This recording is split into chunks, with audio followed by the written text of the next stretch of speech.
안녕하세요. 미국 대입 설명을 해드리고 있는 나무컨설팅의 정연우 본부장입니다. 오늘은 SAT에 관해서 얘기를 좀 해보겠습니다. SAT는 흔히 미국 수학능력 시험이라고 생각하면 되는데요. 구조와 일정을 궁금해하시는 사항들을 얘기를 드려보도록 하겠습니다. SAT뿐만 아니라 미국에 있는 거의 모든 입학시험은 두 가지 유형으로 구성되어 있습니다. 영어와 수학이죠. 우리나라 시험 체계와는 조금 다른데요. 영어와 수학으로 되어 있기 때문에 전략을 짜고 접근해야 되는 게 필요하고요. 영어는 주로 독해 능력을 평가하게 되고, 수학은 수험생의 진도에 따라서 조금 달라집니다. SAT 수학 같은 경우에는 프리칼큘러스까지 시험 범위에 해당이 되고요. 그래서 학교에서 프리칼큘러스까지 배웠다면 무난히 시험을 잘 볼 수 있는 부분이기도 합니다. 거의 모든 학생들에게 있어서 SAT의 총점에 이제 가장 관여가 되는 부분이라고 할까요? 결과에 직결되는 부분이 이제 독해 부분이 되겠습니다. 일단 영어는 일찍 시작하면 할수록 좋습니다. 다만 한 가지 염두에 두셔야 하는 게 있다면, 이제 교과 과정을 배우면 독해 실력은 자연스럽게 향상이 되는데요. 단어는 따로 암기를 해주셔야 합니다. 우리가 뭔가를 독해를 할 때 단어를 따로 외우는 일은 사실 많이 없거든요, 학교 내에서는. 저희 같은 경우는 이제 단순한 지표로 토플을 좀 사용을 합니다. 토플 90점을 넘기면 SAT를 시작할 준비가 돼 있다. 90점 미만이면 아직 토플을 조금 더 해야 된다 라고 이제 저희가 좀 학생들에게 안내를 해주고 있는데, 토플이 용이한 이유는 토플을 준비하면 자연스럽게 단어 암기가 수반될 수밖에 없습니다. SAT는 사실 모국어가 어떤 거냐에 따라 상관없이 준비하지만, 토플은 모국어가 영어가 아닌 학생들이 준비하는 시험이기 때문에 단어 암기가 필수입니다. 그래서 단어 실력이 받쳐주지 않으면 독해를 잘한다는 건 이제 문제가 있기 마련이고요. 그래서 단어를 반드시 외워야 하는 게 선행이 돼야 됩니다.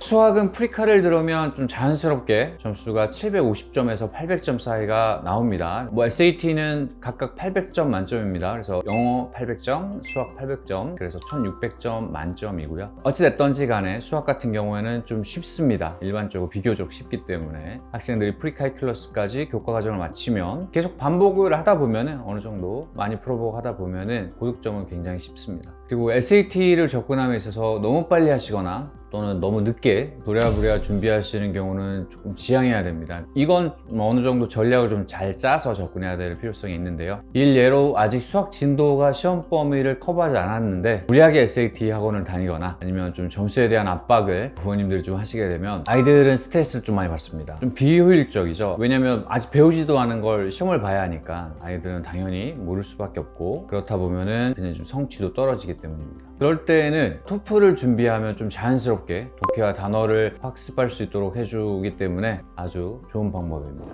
또 반대로 늦게 준비하시게 되면 당연히 이제 최고 점수를 받을 수 있는 기회를 얻지 못하거나 아니면 시간이 부족하고 심지어 SAT를 내야 하는 대회 활동도 하지 못하게 됩니다. 무슨 말이냐면, 간단하게 말씀을 드리면 명문대 서머스쿨 같은 경우에는, 서머스쿨이나 또는 서머캠프는 거의 모두 SAT 점수를 요구합니다. 11학년 여름방학 때 서머캠프를 대부분 많이 가는데, 그러면 11학년 1학기 끝날 때쯤 원서를 써야 됩니다. 그때 같이 학교 성적표, SAT 점수를 제출해야 되기 때문에 그때까지 SAT 점수를 확보를 해야 됩니다. 막연히 11학년 여름방학 때 하면 되겠지라고 생각을 하게 되면 소위 말하는 명문대 서머캠프는 가기가 힘들게 되는 거죠. 그래서 점수가 아예 없는 학생들은 SAT 학원에 다니게 되는 거고요. 저희가 추천하는 일정을 좀 알려드리면, 일단 기본적으로 1550점을 목표로 하겠습니다. 목표를 좀 높게 가져가 보도록 할게요. 가능하다면 10학년 2학기 중간에, 그러니까 학기 중에 말씀을 드린 겁니다. 따로 학원을 다니시기 도 조금 힘드신 분들도 있을 거고, 혼자 공부하기 힘든 친구들도 있을 텐데, 과외를 통해서 공부를 한다든지 SAT를 살짝 맛보는 형태로 접근해보는 것도 좋을 것 같습니다. 그래서 SAT는 영어는 이런 문제들이 나오고 문제 유형은 이런 것들이 있구나라는 걸 파악하게 하시는 게 좋고요. 그리고 10학년 끝날 때 여름방학에는 다른 걸 좀 하지 말고 일단 SAT라는 시험이 너무 중요하기 때문에 최대한 길게 학원을 다니시는 걸 추천을 드립니다. 이때 이제 몇 점이 나오느냐에 따라서 차후 스케줄이 또 굉장히 달라질 겁니다. 이제 좀 높은 점수가 나왔다 그러면 빨리빨리 조금 더 매진해서 빨리 높은 점수를 확보하는 것도 좋고요. 그리고 또 10학년에 프리칼큘러스를 하지 않았다 그러면 영어 부분에만 좀 집중하는 게 좋으실 수도 있고요. 수학은 진도를 나가면 당연히 점수를 확보하게 되니까요. 굳이 진도를 안 나갔는데 점수를 낼 필요는 없습니다. 그러면 어차피 우리 아이가 배울 공부인데 그걸 미리 땡겨서 공부하는 건 시간 활용에 있어서도 굉장히 안 좋고요. 그리고 11학년 2학기 초반에 이제 최대한 점수를 내고 난 다음에 서머캠프를 지원하시고요. 그리고 11학년 끝나고 여름방학 때 서머캠프 갔다 와서 시간이 남습니다. 그리고 여러 가지 프로젝트도 합격하게 되면 시간이 조금 남는데 그때 몇 주 동안이라도 좀 스퍼트를 내서 SAT 공부를 하고 12학년 1학기에 시험을 보는 게 좋습니다. 대부분의 학생들은 12학년 1학기에 본인의 최고 점수를 받게 됩니다.